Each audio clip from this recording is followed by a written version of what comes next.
start.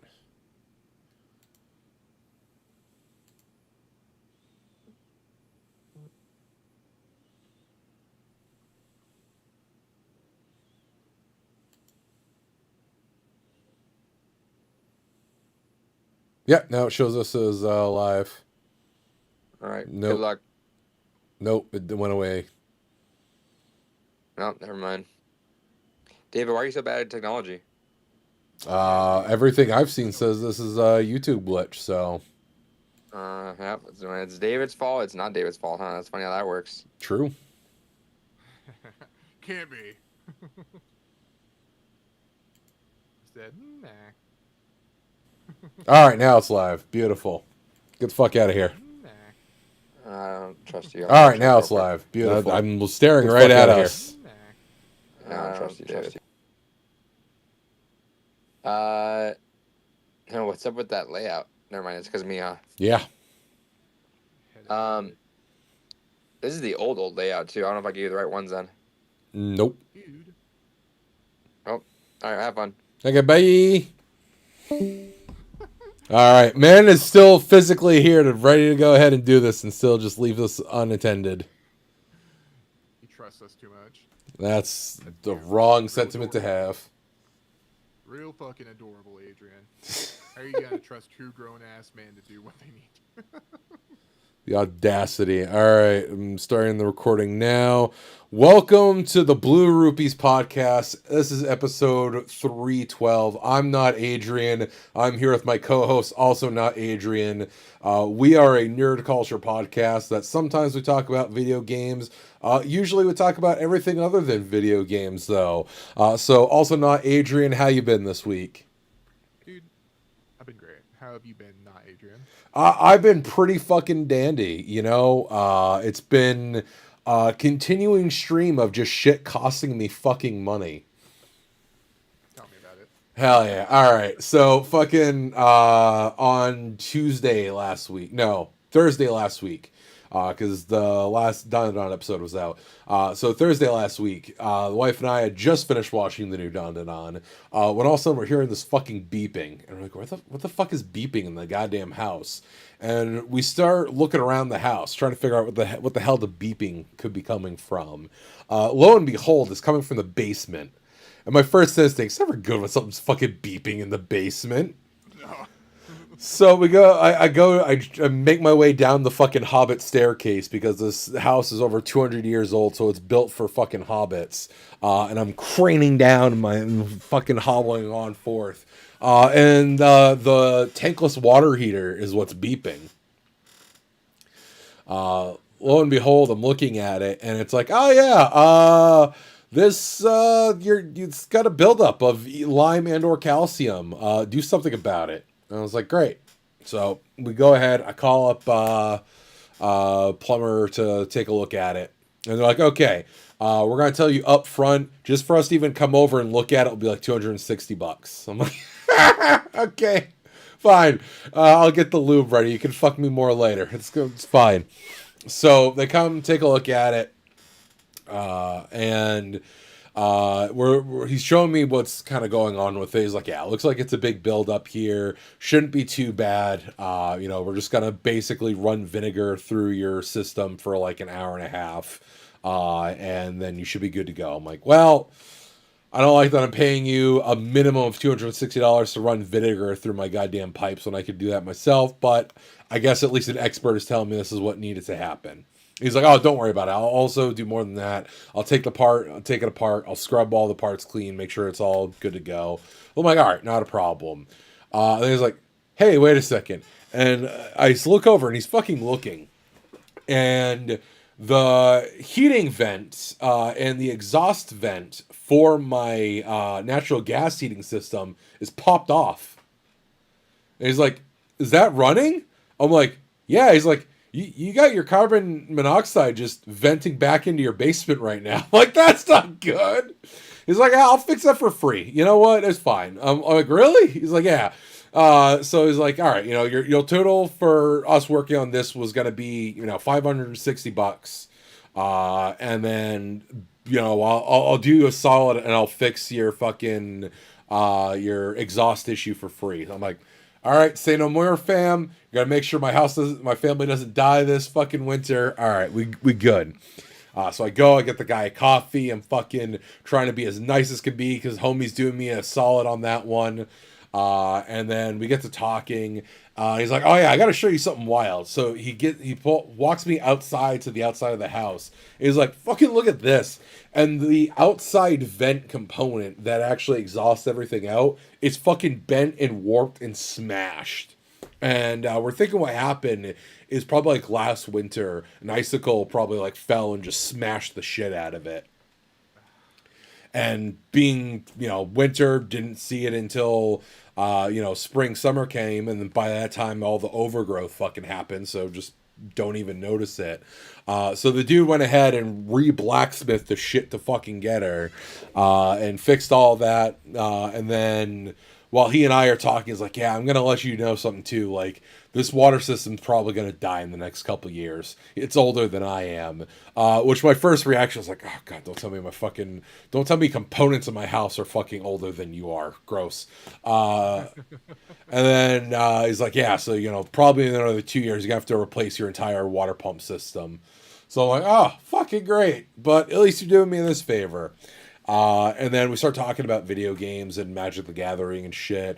And I'm sitting here talking about the horrors of fucking Cobblade and Jace the Mind Sculptor. He's like, yeah, I was like 5 years old when those cards came out.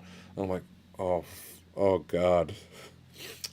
Then he ends up hooking me up with a discount on top of everything because, we came chummy after that. So he gave me a veteran's discount, even though I'm not a veteran. So for everything he did, dealing with the water system and dealing with fixing my heating exhaust, ended up being $500 flat, basically.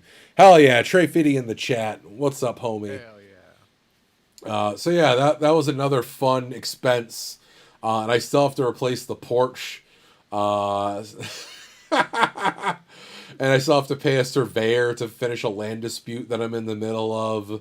So this house keeps on giving me financial problems this year. How about you, homie? How goes your homestead?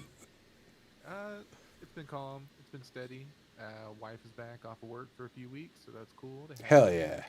Yeah, feels good. And birthday is this week, so we're going to the state fair, and we're going to eat way too much fried shit. Fuck yeah. Her birthday, your birthday? My birthday. Oh, shit. Hell yeah. Happy birthday, homie. Thank you, sir. Thank you, sir. Good shit. But yeah, what'd you get this week, other than a big old fat bill from the plumber? Fucking A right. I basically got, I think I really only got one other thing this week. No, I got two things. That's right. So the first thing I got is finally the fucking grip for my Miu Mini Plus came in.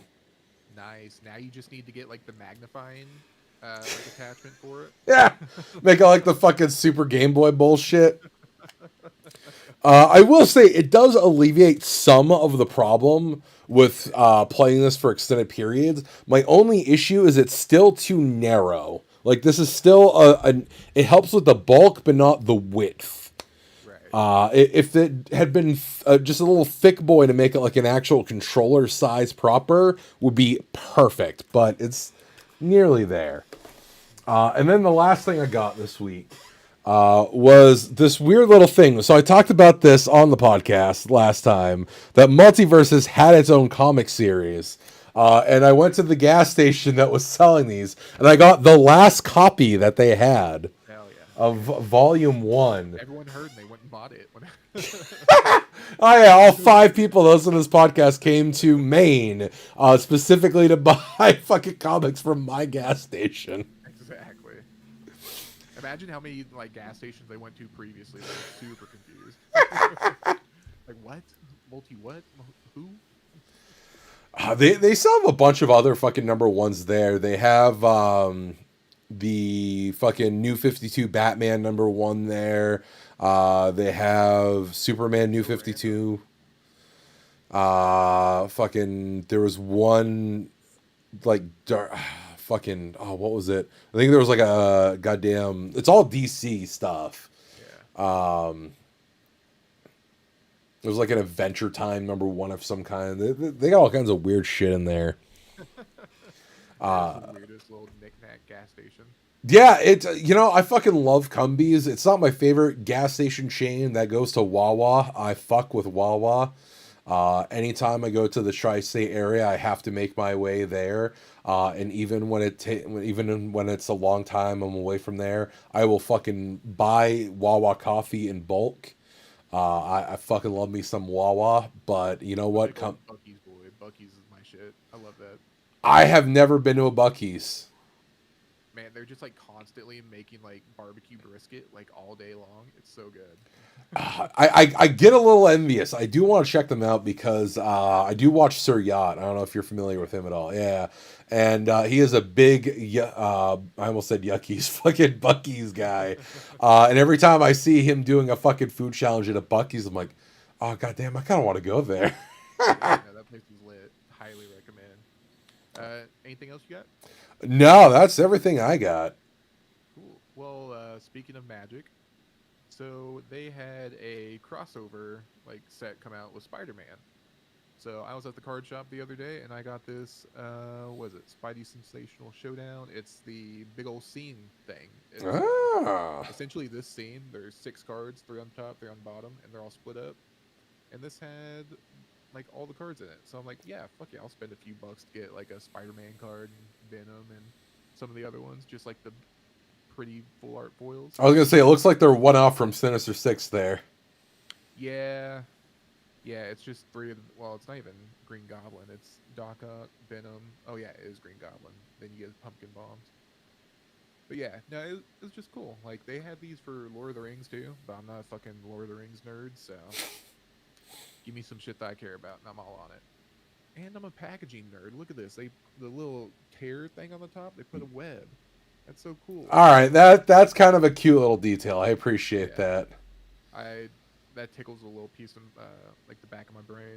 But yeah, haven't cracked it yet. I need to because it comes with some play boosters too. But I'll play that shit. Yeah, I just say just leave it sealed. Honestly, full stop. Yeah, they got me with the crossover stuff though. After the like order window's over, hopefully, like prices go down. I'll just go cop me some singles. Yeah, that's the way to go.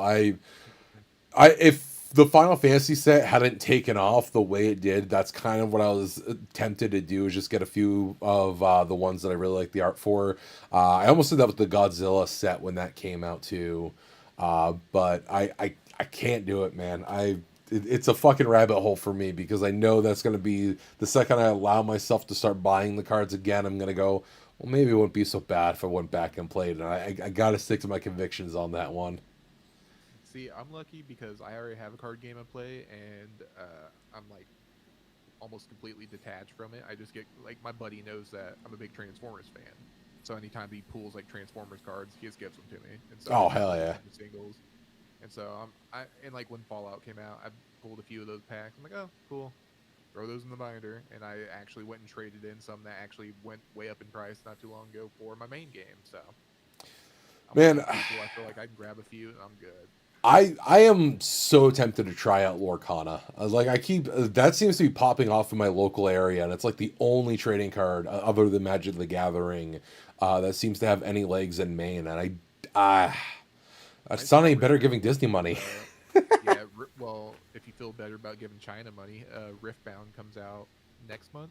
The 31st, I think, is the official launch. Yeah, I've been hearing good things about Riftbound.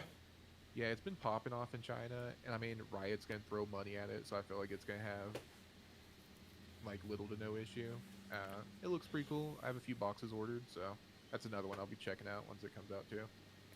I just need more of these CCGs to come out with a fucking official digital version as well, so I can at least try it.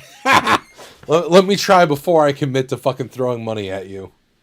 Right, like I feel super lucky that just people in the Star Wars community like care enough that there's actually 2 different like online browser services that are kind of not competing but working side by side. That's pretty like, sweet. Right, we have a big enough community. We have a bunch of nerds here, and someone figured it out. But yeah, no, like official ones need way more of those. Hell yeah. I also wonder like how much that would like cost and like production and shit like that, you know? Oh, I'm Like, sure there's, a good hardy upfront, but when we're talking about fucking corporations like, Disney behind shit, they have the money to spare. right, right. I think Lorcana actually has like their own app and stuff now for like tournaments, like OP, like official play. Oh, interesting. That might be Yeah, why it's before. actually popping off around here then. Yeah, because I think it was just like through Melee, like everything else is like Magic and Star Wars and shit. But I think they have their own shit now. I always hear people bitching about it too. I don't know. It also doesn't help that, like, fucking from everything I've seen of Lorcana, it seems kind of cheap to get into. I think it is really cheap to get into. Like, it's of course the new set thing. Cards are gonna be high, but then like Yeah. once they a few months go by, they'll drop down. It's probably just like the big chase cards, like I think they're called Enchanteds or something like that. Yeah. Like cards. Yeah. But I mean, like, a lot of the starter sets I've been seeing are like 20, $25. Oh, that's sick. And that's why one of the reasons I really love Force of Will is like that was a cheap game for a long time.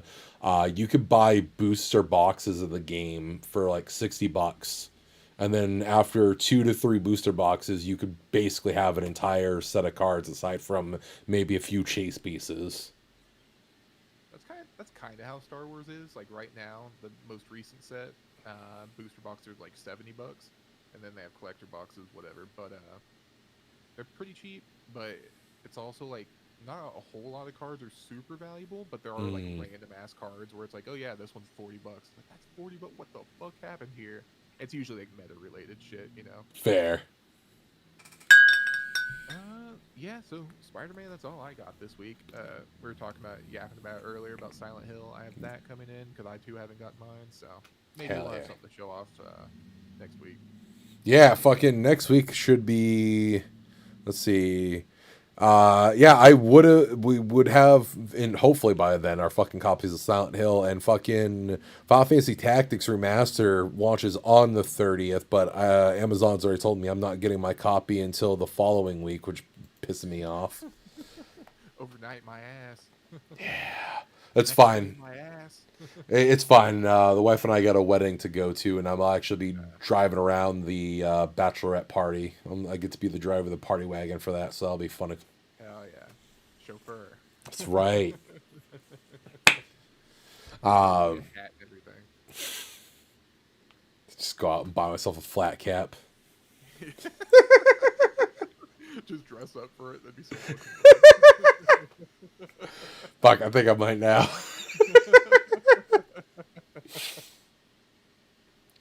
Oh shit. Speaking of games though, what have you been playing? What have you been dabbling in lately? Yeah, so still working my way through Borderlands. Last week I was bitching about the performance and everything. They put like a patch through, working a lot better now. Of course I haven't like touched any of my settings. I had to lower down to make it work, so I could crank it back up to where it should be at and it play like shit. Who knows? But right now I haven't had any issues. So luckily, like I'm like. I think whenever you load into the game, it tells you like how far you are. I think I'm like 70% through the campaign, so hopefully it's shit. smooth sailing through the last bit and get through it, and then come back to it whenever it's fully working. Probably around the time of the first DLC. Right, exactly. It's gonna be smooth then.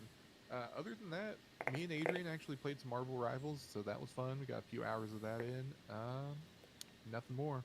Hell yeah. Speaking of which, we gotta see about doing something either tomorrow night or the night after. Hell yeah. Probably the night after. Tomorrow night, I have a concert, but Gotcha. Alright, so yeah, probably Thursday then we'll play something. hell yeah. So that's one of the nights the wife's gone. Perfect. Hell yeah, it's boys' night. Hell yeah. So what have you been playing? Yeah, so I've been playing a few more things. I finished up playing through the Digimon card game on PlayStation 1. That game has like a very hefty post game, very girthy amount of content there. I'm not doing any of the post game stuff, just because it's just a lot of grinding to get to some of the worthwhile content. And I'm kind of like, all right, I'm already on a roll of completing some games again. I'm getting out of the habit of starting a lot of things and not finishing them. We're just going to leave it at that. So I moved on to playing Pokemon Pure Green, which is kind of a series of different fan hacks for the original Pokemon Red, Blue, Green, in order to kind of modernize it without changing it. So it's still the Gen 1 mechanics. They don't like retroactively put some of the old newer mechanics into it, but they fix all of the bugs that the game had. They make it so that way the type chart at least matches the modern Pokemon, just because as a modern convenience you can switch it off if you want, but I prefer having that on because fucking type changes have moved around so much over the years. I'm just trying to remember them as they are now, instead of trying to be like, and then going from the game to the card game always fucks me. yeah, so dumb. Wait, what? What are you talking about? Oh, and then yeah, so I've been having a good time with that. I'm just about to go ready to go fight Brock in that, and I figure that'll be just probably the last game to kind of fill in the itch until fucking Final Fantasy Tactics this year, and then I will be playing the shit out of that. Hell yeah! So that is all I have been playing. So let's dive into the next thing here. Now, Kels, I told you the other day to have your musical 3x3 at the ready. Do you have it, good sir? I don't have the 9, but I do have quite a bit. I can just open up my Spotify and tell you exactly what. All right. 3x3 is. So the reason is we talk about music a lot on here with Adrian and with us not Adrians, but it's one of those things that I don't feel like we've really kind of gotten a good taste for like who we are as music enjoyers. So I thought that, it's always a good fun to kind of do a good old 3x3. So feel free to just kind of share the elements that you have an interest in. But we can, how many do you got there?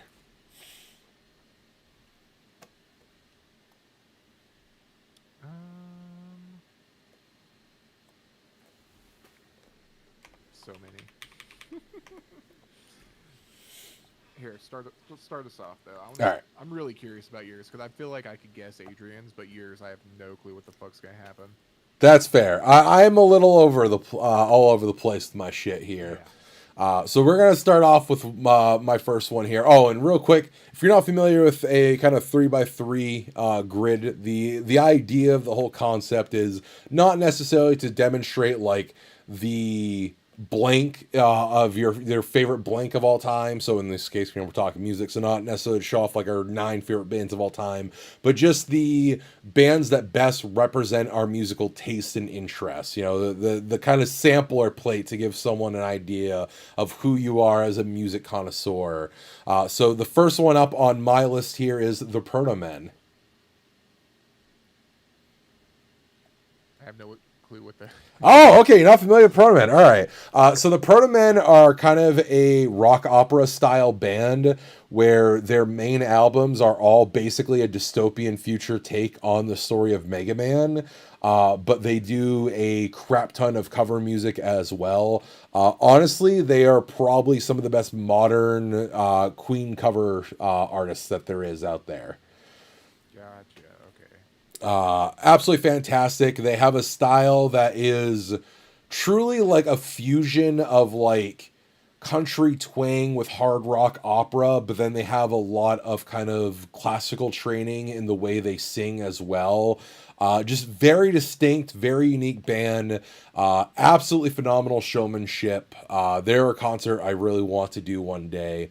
But truly, if you want songs to kind of get you a taste for what they're like, my 2 favorite songs from them, The State versus Thomas Light, and The Hounds. I still stand to this day that The Hounds is one of the best villain songs ever in history. Just full stop. Doesn't matter what you're talking about. If you're looking for a villain song, The Hounds is fucking immaculate.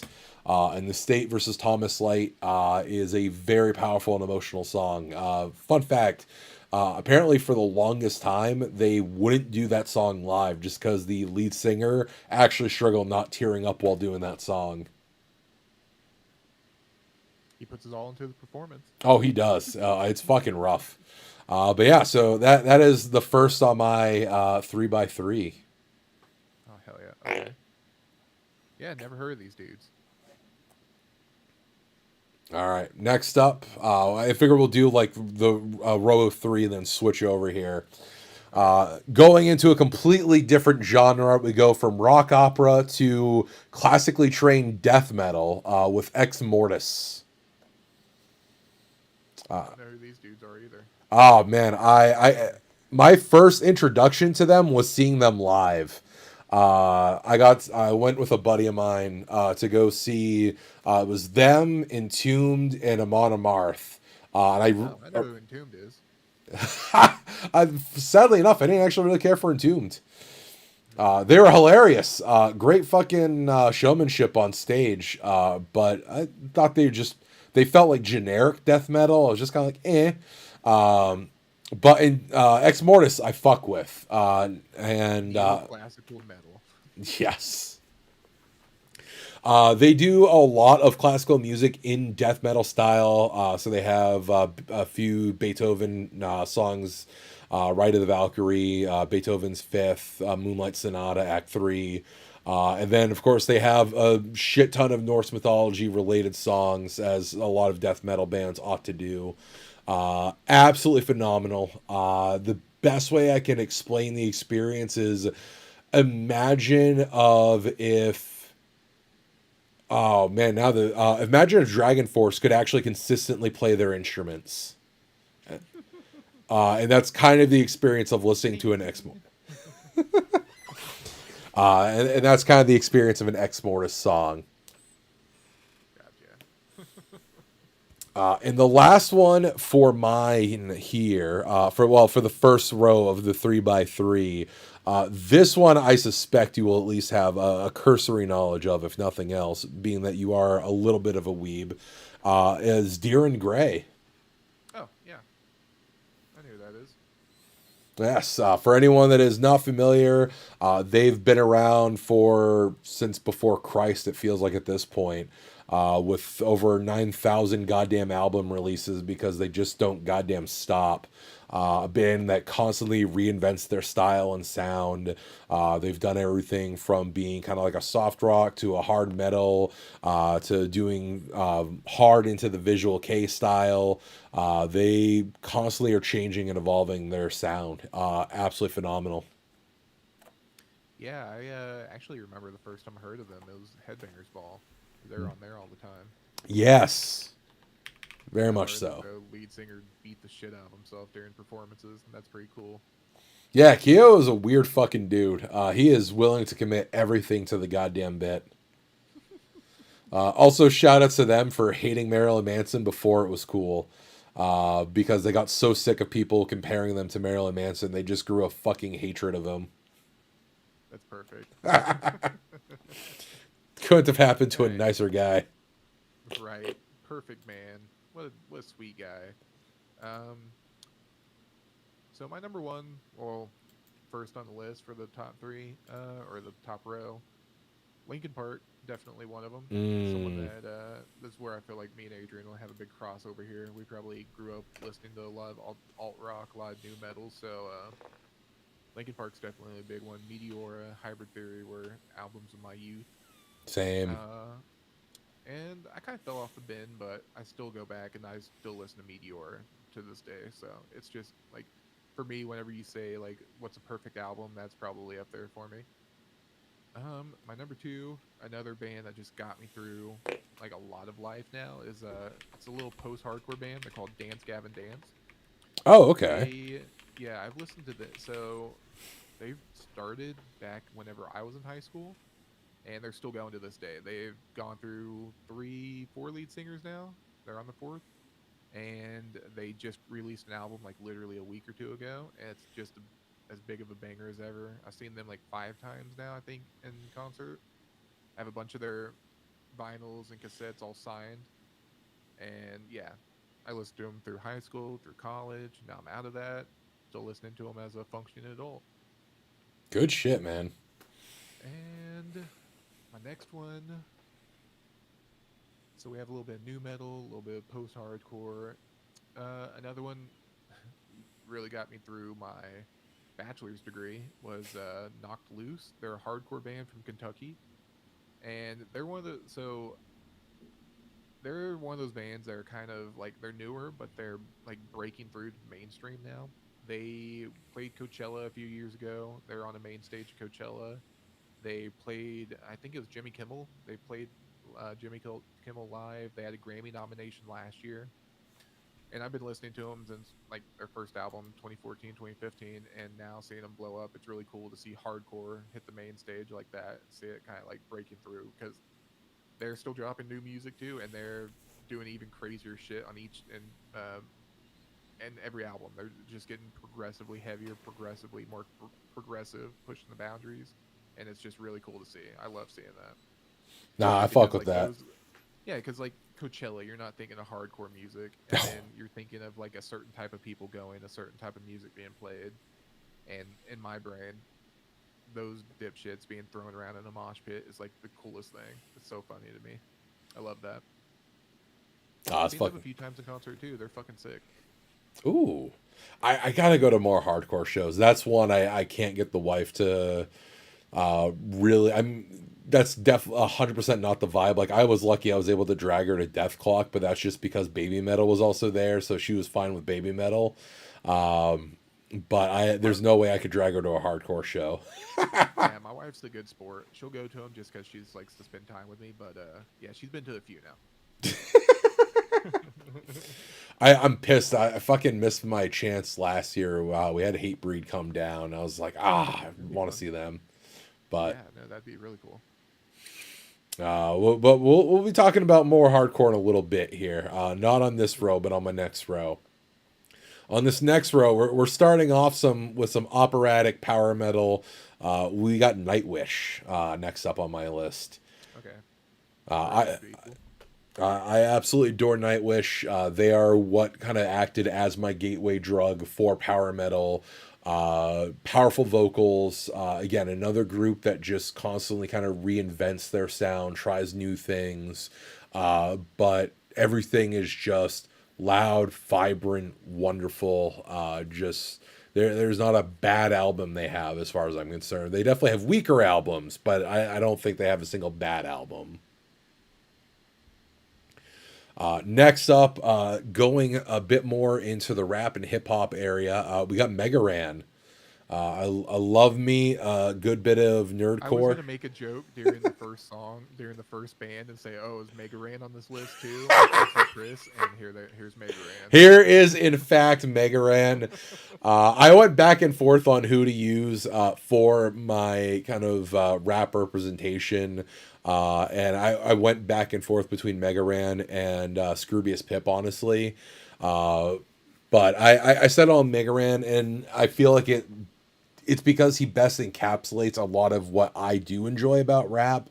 Again, I like a lot of variety. That's kind of the theme of a lot of the stuff that I like for music is I don't like just hearing the same sound over and over again. Or if I do, I'm listening to it for a very specific type of sound, which we'll get into in a little bit.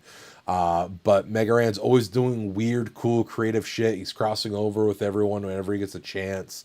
And the guy's honestly just wholesome and fun. And I'm always happy to appreciate a fucking wholesome dude who's just on that grind. And then last on this section for me, going into a little bit of a different territory here with Future Folk.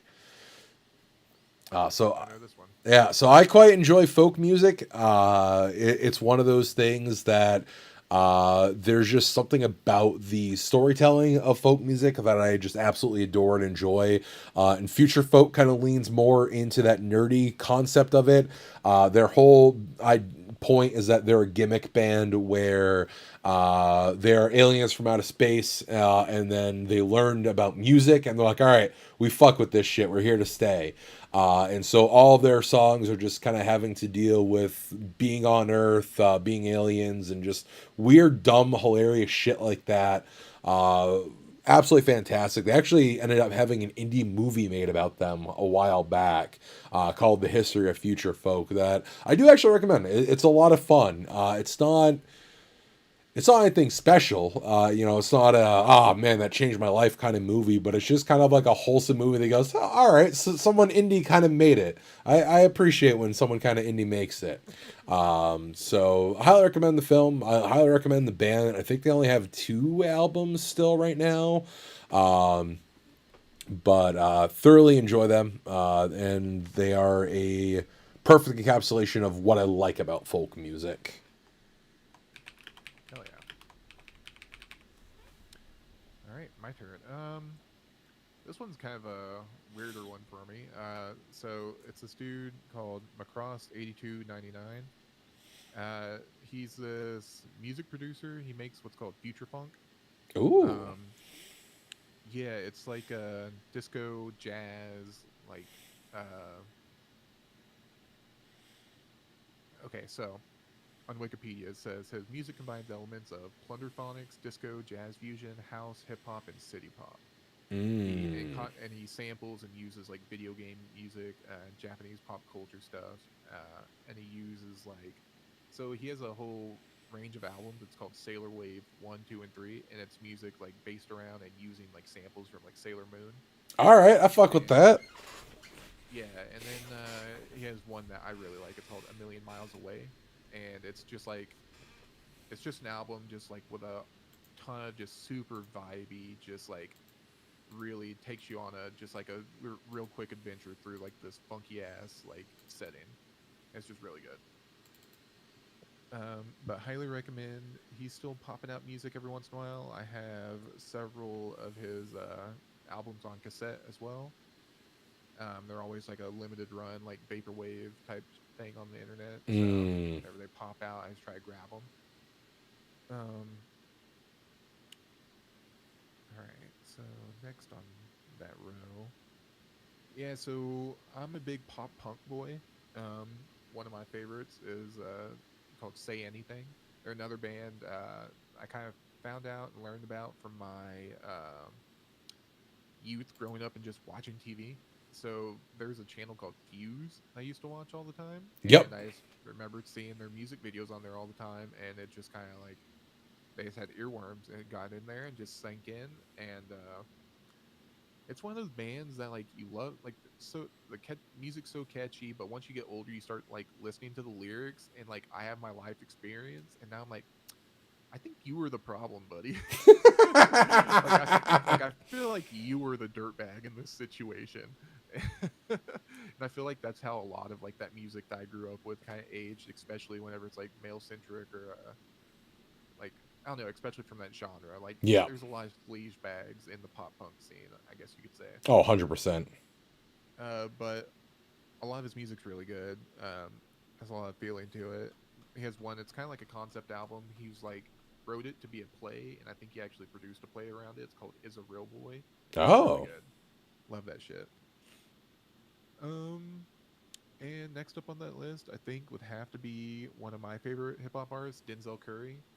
Um, he's one of those dudes like he'll just like randomly drop a whole album. It's like this whole thing's a banger. Then he'll go years and just drop like one song, and that's all you need because it's a banger as well. He's just really good, really consistent. I like him in anything I hear, and I love it whenever he pops up. And he's also one of those dudes. He's like unabashedly a nerd, and he also like really likes to take part in like rock culture and stuff like that. So that's really cool. All right. What you got? All right, so for my last 3, it's my turn to talk about hardcore here, and I did almost put Hatebreed on here, but I'm like, they're a little too metalcore to really talk about my interest in hardcore. So I went with Terror, Okay. and it's because Terror is the quintessential to me fucking hardcore band. They are exactly when I'm in the mood for that sound. That is exactly what my brain is looking for when I'm looking for hardcore music. Is Terror. Yeah. No, you're 100% correct. They are a hardcore ass band. Even like whenever you see like their logo, it's like, yep, That's a hardcore band. Like that fat, like Letterman block logo. Yes. Yep. And I remember when Bane was starting to kind of get popularity for feeling a much different vibe in the hardcore scene. I'm like, well, I mean, they're just kind of going back to being punk, really. That's not what you're talking about, but it's fine. I do like Bane, don't get me wrong, but when I think hardcore, that's exactly what I'm looking for. That's funny. Okay, yeah, that's 2 on your list now. All right, we got 2 out of 9. Wait, 3. Mega Ran. That's right. We got 3 out of 7 that we've gone through, so we got 2 left. Maybe you'll have heard of the other 2. So speaking of which, next up on my list is Shiraban. Nope. All right. Shiraban is probably someone you've heard their music without realizing you've heard their music, because they do a lot of music that's used in video games. But they are a chiptune and techno band that they just are constantly pumping out new shit. Their music is used in Just Beats and Shapes, Electronic Superjoy. It's fucking all over the place. If you have heard if you've played an indie game with a chiptune soundtrack, it was either Shiraban or it was Remute doing the music, in all probability. Absolutely phenomenal. I try to find a better representative for I hate just putting everything in that category under techno, but I don't know enough about all the I can talk about the nuances of the different metal subgenres all day, every day. I can't with techno. I know enough to know chiptune. Okay, you're using consoles and shit to make the noise. I get that aspect. But I couldn't tell you the difference between house, step, trance, all that other shit. So Shiraban just gets to be the sole representative for all of it. Just because they are the most consistent for releasing bangers as far as I'm concerned. I'm going to say something that's perhaps a bit sacrilege. As much as I love Daft Punk, they do have some very weak fucking albums. And the ones post-Tron or any pre-Tron that you hated?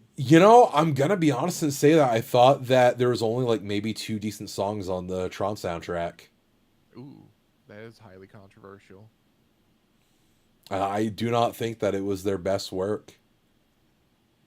Yikes, it is very controversial. He said, I preferred it when they worked with that Nazi. Jesus Christ, no. Granted, I'll admit also probably some of it is jaded by my opinion of Tron 2. I did not really care for the film at all. It's one of those films... It's one of those films I can go back and kind of appreciate as like, you know what, it's kind of dumb and goofy, but at least it's got a lot of pretty shit going on kind of films. But as someone that was a big fan of the original Tron, it's not what I wanted it to be. And now you get Jared Leto. Fucking Christ. Deal with it. Oh, I'll fucking just not watch it.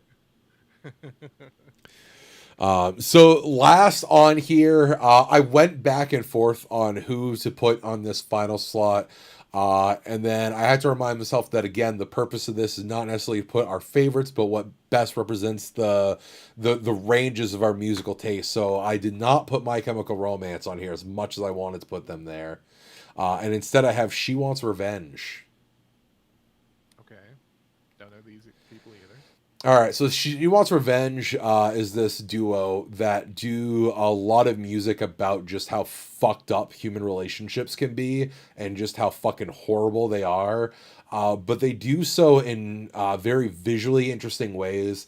Their first single, Tear You Apart, is a phenomenal watch. I highly recommend watching the music video because the song itself is just this whole hormonal video of basically high schoolers taking shit way too far, way too fast. But the music video is filmed in a way that it's like an alien invasion allegory for the Red Scare. And it's just... And that basically tells you everything you need to know about the vibe that these people go for. They only have 3 albums, I think.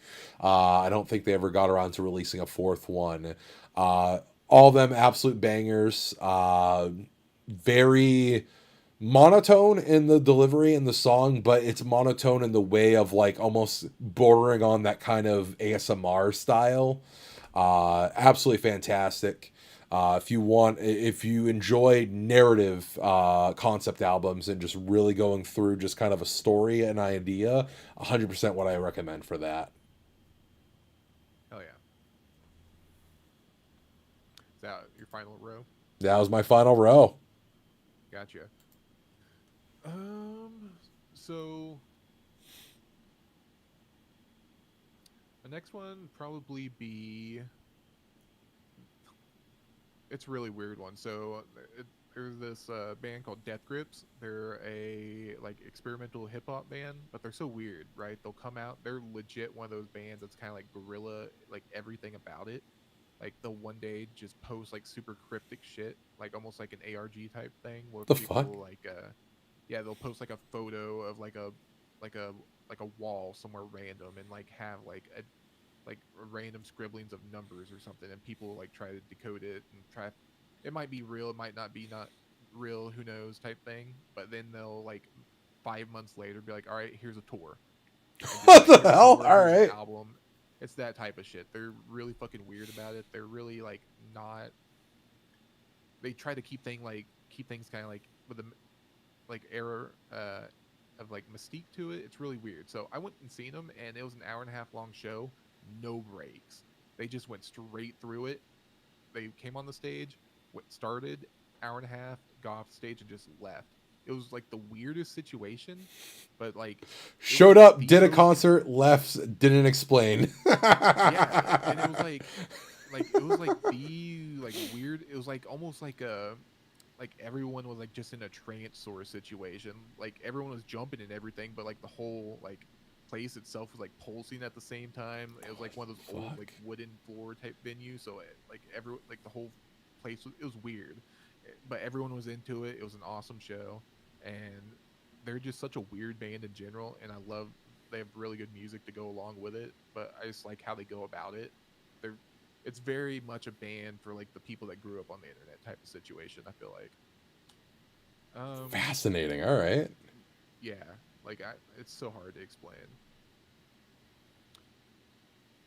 Um, Probably the band I'm wearing, Brockhampton. They they always refer to themselves as the best boy band since One Direction. But All right. they're kind of like a pop hip hop group, but they're just a bunch of dudes in it. And they don't put out like music together anymore. They all have their own solo shit going on now. But they had like this like incredible run of just like 4 or 5 albums that were just like banger after banger after banger. And those are all albums that I just always have to come back to just because they have something to it. Because like one album you'll have a lot of like one like of like 3 to 4 different members of the band, and then the next album you'll have like this other guy that was there the whole time but didn't really have a big role, but all of a sudden he has like a huge role on the next album sort of situation. Hmm.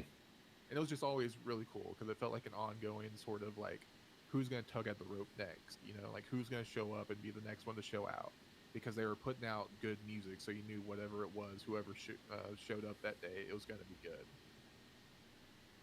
But yeah, sadly, R.I.P. They're no longer together. But I think that was like a big like record label thing, type of Hmm. situation issue. You know, like they signed for this many, and then by the end of this, like the contract thing started to get toxic. Like people weren't getting the money that they felt like. You know, Yeah, that'll do. like hey, we're selling way more now. What the fuck's going on? And then my last one. This is a weird one. Well, hmm. So my guilty pleasure is pop music. I love like Carly Rae Jepsen, Kesha, all that. I love that shit. So good. I love those earworms. I can listen to it all day. Um, I think right now Chapel Rowan would probably take that spot for me because All it kind right. of transitions to whoever's at the top, whoever's kind of like making like the bangers coming out. Because like if you asked me 10 years ago, I would have said Carly. Asked me 5 years ago, I would have probably said I don't know. I don't even know who the fuck to think about who to reference, but just like I love the pop girlies. I love the music. That shit gets me. I love a good earworm, a good sing along song. Sue me.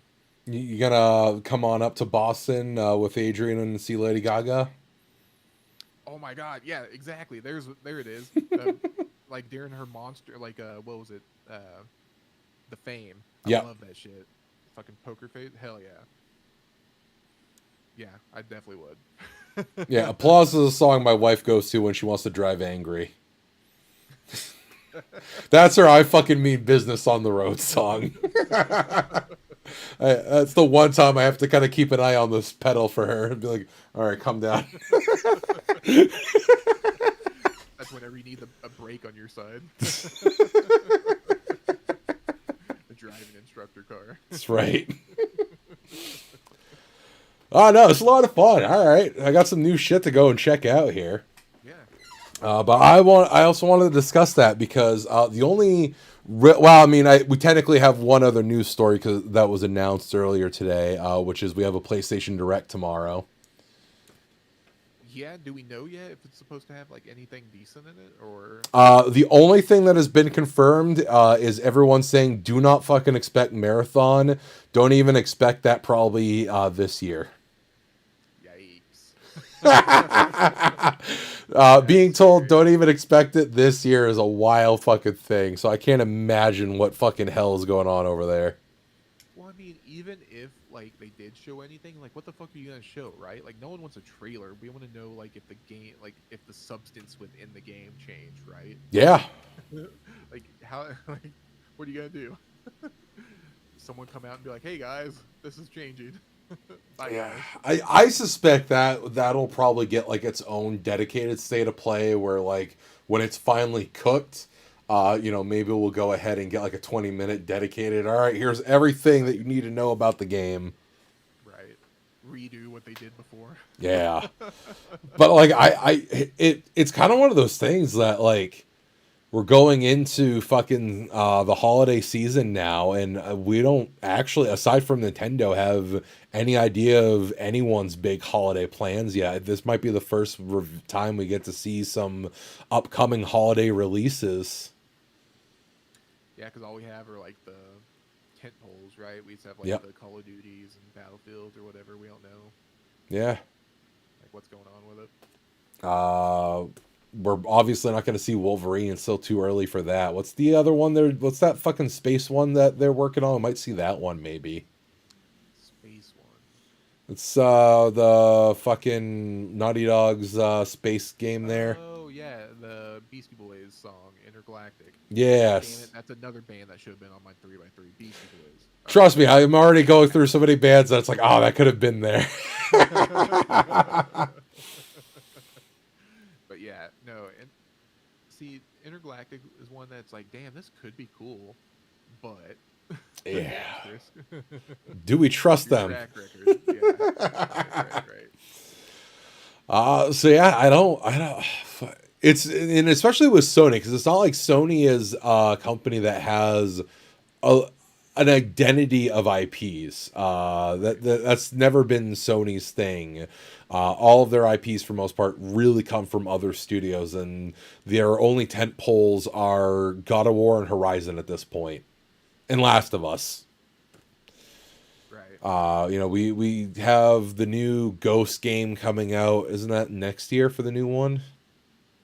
Now, I think it comes out this year, right? Oh, is it this year? Okay, so that might be one that might get like one final trailer then.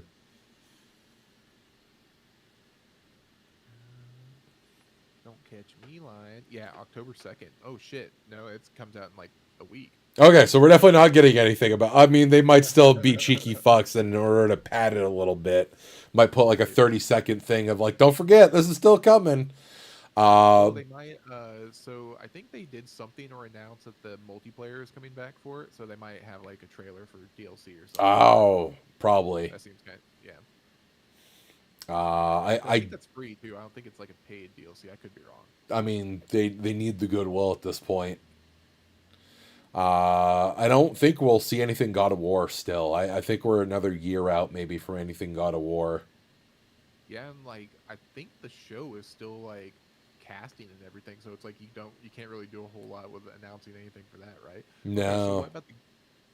So what about the television stuff? Like, we still haven't seen anything more about the Gravity Rush movie, right? No, I thought that was canned at this point. I didn't realize that was Oh. still in production. Let me check. I mean, this would be a great time to announce a Gravity Rush 1 and 2 remastered collection. Yeah, a brief clip was shown during Sony's CES 2024 presentation, but few official details have been released since. Yeah, I don't think it's been canceled yet, but it's probably. I wonder if it's in like a development hell sort of situation. Like, Probably. they should cancel it yet or not. Again, if Sony was intelligent, this would be the perfect time to drop bundle of those two games. I'd buy them again on PS5. That's such a weird movie to make like a movie of, or such a weird game to make a movie of. But like, I'm down for it just because it's so weird. Yeah, I'm. It's a weird fucking setting. A unique protagonist, gorgeous art style. Fucking would love to see that as a film, but we'll see what happens, I guess. Right. More details on Twisted Metal Season 3. I mean, no doubt. Like, there's no way we don't get a season 3. I still got to go and watch through it, but like everyone is fucking raving about it. Don't ask us about a video game. I was just about to say, it's still wild that we still have no new like, I'd even settle for like, here's a Twisted Metal collection, assholes. Here you go. Oh my god, yeah. Give me a collection. Give me like I would take like Black Remastered or something. Oh, Black Remastered, I'd fuck with that. Hell yeah. And let me play online again on my PS5. That'd be fucking sick. Yes, do something with the IP. Goddamn. Also, you know what? While you're at it, and we're fucking just saying shit, finally give us Legend of Dragoon on modern consoles, you goddamn cowards. Where the fuck is that, Sony? You own the license to it. Where is it? And on physical, don't cheap out on me, bitches. That's right. Don't give it to limited run to fucking wait 9 years for them to ship it, and it not be actually on disc. Or it's like a worse port. Oh my god. But yeah, so that's kind of where I'm at, is like I don't know what Sony has to even show off here, because they have to basically rely on their third party partners, and even thinking about Square, I mean, unless we're finally going to get more information about the Final Fantasy IX remake that's still been in the works, or the Final Fantasy IX anime, I don't think we really see anything from Square this close to Tokyo Game Show. So the only thing I can kind of think of is I think so Housemarque, the people that made Returnal, I think they have a game coming out. Oh, okay. Or something. Yeah, it's called Sorrows. It's coming to PlayStation 5 and PlayStation 5 Pro in 2026, so maybe we see something about that. Yeah, we'll probably get a first look trailer kind of thing. Okay, so there's an announcement trailer already out, so maybe we get something more for that. Maybe like a gameplay thing. Yeah, other than that, like, I can't really think of anything unless they happen to announce like here's the Horizon remastered, remixed, reevaluated. I can see it. Fuck it. Yeah, so I guess you know what, there's no expectation, so all this is a perfect opportunity to give us pleasant surprises. Okay, so imagine this: they take Horizon, but they go the Jack and Dexter way with the franchise. They do Horizon X, And it's just her companion. You just play one game as the little robot companion. Well, I was thinking a racing game, but yeah. Oh, that too. That's right. I forgot they had Jack and Daxter racing. I was just thinking of the Daxter spin-off of PSP. Where you're a bug killer. Yeah. Terminator. Because that's what fans of the series wanted. Jack and Daxter without Jack.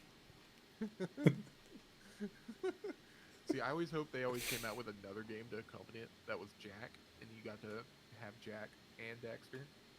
You know, what a wasted opportunity to not do a fucking platformer crossover game, because, like, that was at the height where you had the Jack and Daxter, you had Sly Cooper, you had fucking, shit, what was the other one? Ratchet. Yeah, Ratchet and Clank. You know, you could have done a big-ass fucking crossover platformer game with all of them. Yeah, they literally had, like, the trio there for a while, and now none of them besides Ratchet and Clank are making games. Fucking sad day, man. What the fuck? What, you know, I don't know what's worse, letting good IPs just die or continuously making shit continuations of them. That's true, you know, because like at least like nowadays people look back on Banjo and they look at nuts and bolts and it's kind of like people have a absolutely like better view on it than like when it first released, due to the fact I think because there's only what 3 mainline games Yep. essentially, and they're all not bad. Yeah. Where it's like this is like whenever you look at nuts and bolts, the worst you can be like is like yeah, it's not great, it's not, but it doesn't reach those levels, but it's not bad. Yeah. But It's, if it would just continued in bad game after bad game, it's like oh fuck, this would be, yeah, the alternative is way worse. oh, 100%. Speaking of things getting worse, though, shout outs to Microsoft. I forgot about this too until I was looking up more things. The Xbox is getting another price increase. God damn. It'll be a little over $700 now for your Xbox Series X for the 1 gigabyte model. You know, someone's on the come up if they like. People were making fun of the scalpers and everything, but who's laughing now, buddy? You know, the cruel irony, Adrian said it a bit ago. He's like, it's kind of wild that, like, for this generation, if you wanted the best deals, you had to get the consoles at launch. I know, right? It's so weird. And reports are coming out already that, like, Microsoft isn't even doing it because of the tariffs. They're doing it because they just realize they can kind of get away with it. The investors were like, hey, all these other people are raising their prices, whether they're impacted by the tariffs or not, do it. And so Microsoft was like, okay. And I think even the Series S is getting a price increase too, which is crazy. Yeah. At one point, like they were trying to just give those away. Yeah, I kind of kicked myself for not grabbing one for like $230 when they were that low. Dude, there were some that were like 130, 140 that I was seeing. It was like Black Friday type shit. It was like, dude, like I feel like I should have just copped 2 of them, like a bedroom one and like a living room one or something. That's what I was fucking thinking. Like, goddamn, I could have just thrown one downstairs to have as kind of like the fun fuck around console, and you know, keep the Series X upstairs in the bedroom. But like, fucking A, now I think the Series S is supposed to be like 450 or something like that. Jeez. Fuck that. Fuck that. No disk drive, and you're making me pay that much? Get the fuck out of town. And for, you know, lower performance as well. Not doing it. Not me. You ain't getting me. Absolutely absurd. This console generation's getting out of hand, and there's so many talks already starting, because technically we're due course for the next gen. I'm like, bro, this gen just fucking started. What do you mean we're fucking due course for the next one? Yeah, every time I hear like people talking about PS6, I'm like, what? Bro, the PS4 is still fucking selling and cooking. There are still new PS4 games coming out to this goddamn day. We don't need a PS6. We haven't even moved on from 4. Yeah, I feel like 5 has barely been touched. It's like, I don't know. Like, I feel like there's not really like too many games. Like maybe Stellar Blade, her boobies bounce more on the PS5 or something they would on the PS4. But fuck, dude, like, why? It's fucking, it's genuinely absurd. Like, we're still not even getting games that are like fully pushing these consoles to their goddamn limits. Right, because like a lot of the games that we get that are trying, they're like not optimized, right? Like, you know, we're not seeing what we usually see at this point in a console's lifespan, where you're getting like the proper, fully optimized game of like, okay, we have spent years working on this console. We now understand how it works. Perfect. Here is the fully amazing game that shows off the real power of this hardware. We still don't even know how to make this shit function without crashing every 2 seconds, or how to make ray tracing not go ahead and fucking eat your goddamn hard drive bandwidth. and see, the sad thing is too, is like I feel like a lot of places are just gonna try to depend on like the AI upscaling shit to make shit work. I just feel so lazy, man. At like what point does that not work anymore, right? Yeah, at some point you gotta have diminishing returns. For sure. you're gonna have diminishing returns. And you're gonna have like people relying on it too much, and I feel like making the issue worse. I mean, I feel like honestly, low key, that's probably some of Borderlands' issues because that was like a big That's thing with Borderlands 3 is 100% they their issue. try to lean into that so hard with 3. Well, because I think that was even like one of the things he was saying too. It was like, oh, well, just turn on your blah blah blah blah blah features for the upscaling. It's like, oh my god, shut the fuck up, fix the game, put the fries in the bag. Oh, fucking hell. So yeah, yeah. Any other gaming news you can think of before I go into our final topic here? No, I don't think so. Because other than gaming, I seen some brave person ask John Boyega what he would do to remake the sequel trilogy for Star Wars. Whoo, And, like, okay. I feel like there's always guys like something cringy to go ask someone, especially whenever it's someone that everyone knows got done dirty by like maybe the franchise or the people in charge or whatever. It's always just kind of weird to ask. But he said some really interesting things. He said Luke, Han, and other OG characters wouldn't die. Yeah. The first thing we're going to do is fulfill their story, fulfill their legacy, and continue from there. New characters wouldn't be overpowered. They won't just grab stuff and know what to do with it. And he said, I would also add elements from the Old Republic and Force Unleashed and other video game stories. All right, this man's cooking. Yeah, it's like, come on, let him cook. Yeah, no, I 100% agree. Like I almost thought that the second film was almost pretty good until the ending because they were cowards. That movie should have ended with Rey and Kylo becoming Grey Knights and just saying, fuck the Force, fuck the Sith, fuck the Jedi, we're doing our own goddamn thing. And then just going full neutral and just tearing apart both sides. Part of his big complaint, he said, he said, you made Luke into a screen projector. What the hell? Yeah, but we got that milk scene. He's chugging gallons. Yeah, that's the only news I had. I seen that today. I thought it was pretty interesting. All right. So, my friend, it's time for me to take you down a bit of a fucking rabbit hole. Oh boy. All right. So, I've talked a lot about Eurovision Song Contest on here. Yeah. And they are preparing for 2026. And as they've been preparing for 2026, some juicy shit has been going on. So for those that are not familiar with Eurovision Song Contest, the whole premise of it is nowadays a big conglomeration of a lot of European countries and some other countries that they just kind of let be a part of it for reasons we'll get into later. And it's meant to be like a big celebration. They've always joked throughout the history of Eurovision that it's not political. That has never been the case. It has always been a very hyper-political show because they get money out of this. Like, this is a thing that, like, these countries spend... the spending numbers came out, and, like, Germany is, like, one of the highest spending countries on Eurovision, and they pay the equivalent of, like, $500,000 for this. Not even a full mil, just $500,000, and they're usually consistently, like, the highest contributing country to the budget for Eurovision.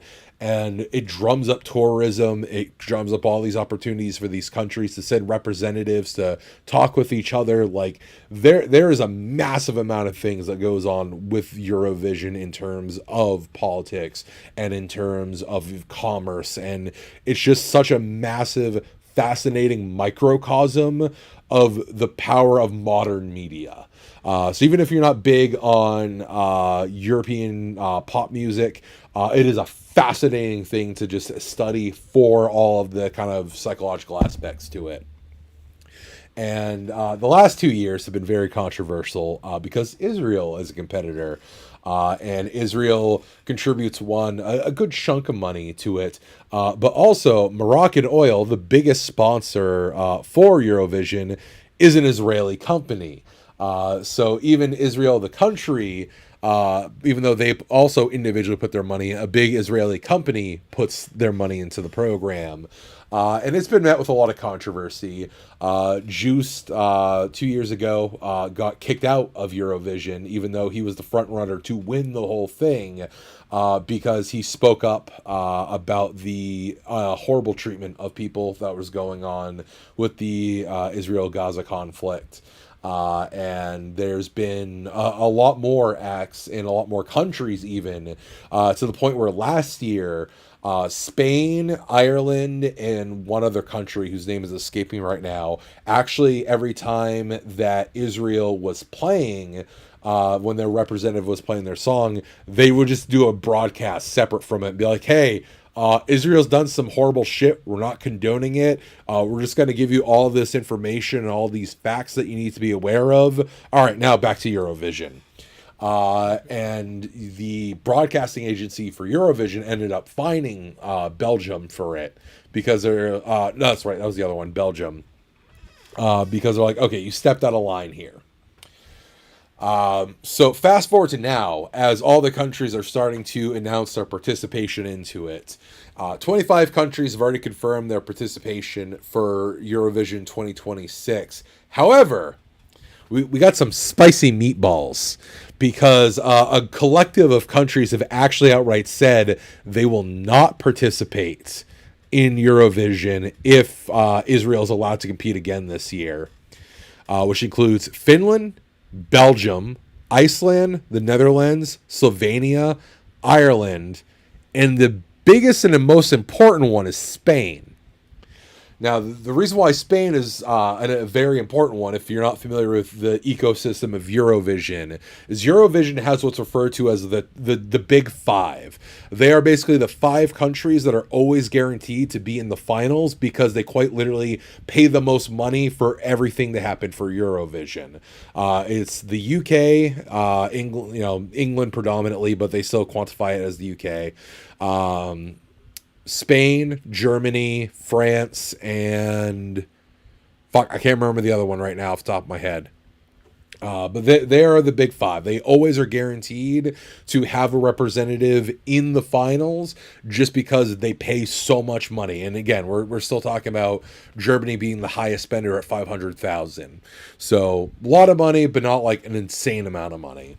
But with one of the Big Five themselves threatening to not participate at all this year, that also means that a massive amount of money is going to be taken away.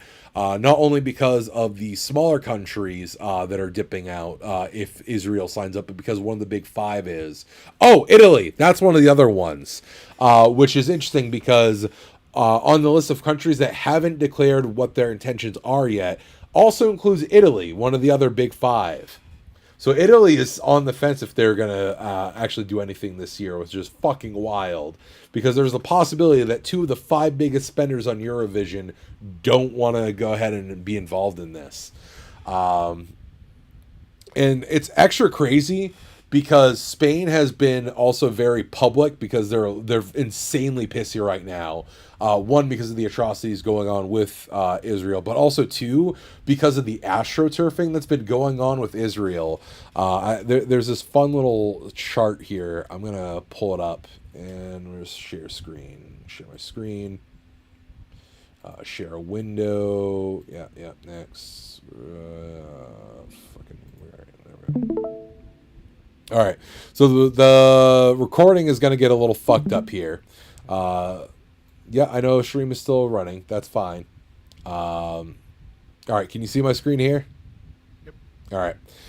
So this is viewership data versus voting data. So the way that voting works for Eurovision is that you can pay for up to 20 votes, and it's like $20 a vote or some shit like that. Like it's not like it's an absurd amount of money per vote.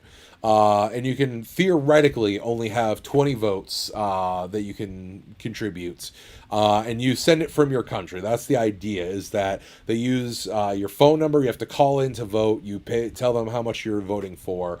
And in theory, they use your phone's either IP address if you're using a web service for it, or just the phone number itself to use the country code to determine the voting. And what they've kind of shown here that's kind of wild is this is Spain's voting versus the amount of time that has been in each section of it. So we see in 2022, the finals, Spain was in the finals. There was a total of 80,000 votes versus a 6.8 million views of coming from Spain. So virtually no one fucking voted that was viewing in Spain. Then in 2024, in the finals, where we start getting some the astroturfing they're reporting, supposedly the voting had nearly doubling the amount of votes when there was almost 2,000 or 2 million less people actually even watching it in the finals. Then in 2025, we get to the semifinals, which there's always, a lower turnout for the semis. People really just pay attention to the finals for most part. We had 14,000 votes against 1.4 million views. So that's about normal. You kind of expect that. But then again, we kind of shoot up into this weird thing where, all right, a lot of people were interested because of the drama. Israel was looking like they were going to win this year, which the big drama with Israel winning is the way that it's done is whoever wins Eurovision becomes the host country for the next year. So a lot of people are like, oh, fuck, Israel's going to win this year. So they had a lot of viewership. We got back up to 5.9 million. But again, we had 142,000 votes, literally 100 times more the votes in the finals versus the semifinals. So Spain's like, where's all these paid votes coming from? Where is all this money coming from? Because it doesn't align up at all with our actual viewership data. And a lot of other countries have been starting to report the same thing.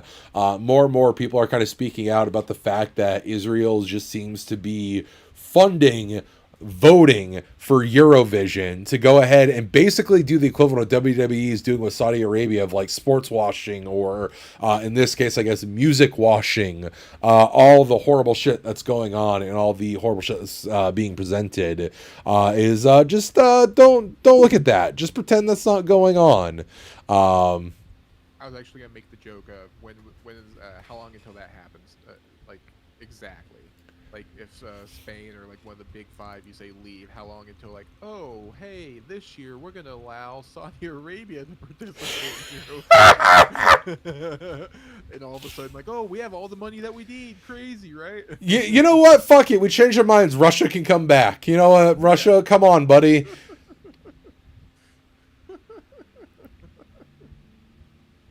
So yeah, this has just been an absolute wild thing to see kind of unfold. As someone that got into Eurovision because of my partner and has been watching it religiously since my partner got me into it, I can't imagine another time where something this heinous has gone on with a competition like this. Like, it's insane the amount of money that is going into it. Like, that's what gets me the most. Like, this is an absurd amount of government money that is going into attempt to rig a fucking song contest just because of the like hyper political awareness that it can have. Like, this is the kind of shit that like honestly should be taught in fucking schools for like weird political sabotage. This is insane. It's really weird. It's like, I don't want to say 5D chess or 4D chess because that usually says that you're doing something good or doing something right. But it's like so many different layers. Like everyone's trying to outgame each other. It's pretty funny. It's just from a fucking competition. It's fucking insane. So like, yeah, so that's going on, and I saw that. I'm like, I've talked about it a bit on the podcast. I may as well give a follow up to that because this is the first time I think since the 70s that there's been a major threat to boycott the Eurovision Song Contest to this degree. We need to chill out over there. We need to chill out here too. And you know what? Everyone needs to just chill the fuck out. Can we do that? Can we do that, human race? Can we just calm the fuck down for like 2 seconds? Be great. No joke. Speaking Well, of, sir, yeah, speaking of no jokes, I think that's the podcast. I think that's all we got for you tonight. All right, I've been not Adrian here with my co-host, also not Adrian. It's me, not Adrian. It's a me, not Adrian. Join us next week where maybe Adrian will come back. Maybe not. Definitely won't be either of us. You know what? Maybe we just have an episode where he just runs it himself now. You know what? The one man podcast show. We've done it with two not Adrians. Let's just get an Adrian episode where we watch him do the stream, but not actually be a part of it. Yeah, is there any way that we can go back and retroactively like change the title? Episode 312, the not Adrian stream. The not. I mean, I can. Let me pull up OBS here. And I don't think I can do it. No, because I don't have the admin credentials to his YouTube to overwrite it. But what I can do is I can go into one of my little text boxes here. I can edit the text box.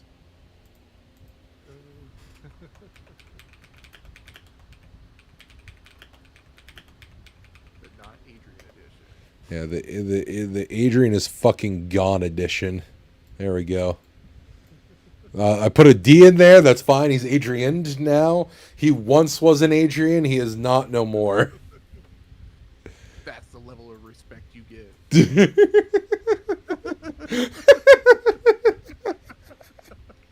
This is what happens when I'm left unsupervised. Yeah, you earned this. That's right. All right, with that, you know what? I usually do the sign out, but where we're playing loosey goosey with the rules today, Kel, sign us out today. Remember, kids, keep your brown eye clean. Hell yeah. Always use a bidet. Never depend on just the paper. It's true. You can't trust it. That's why I use card. All right. With that, you all have a good one. Bye.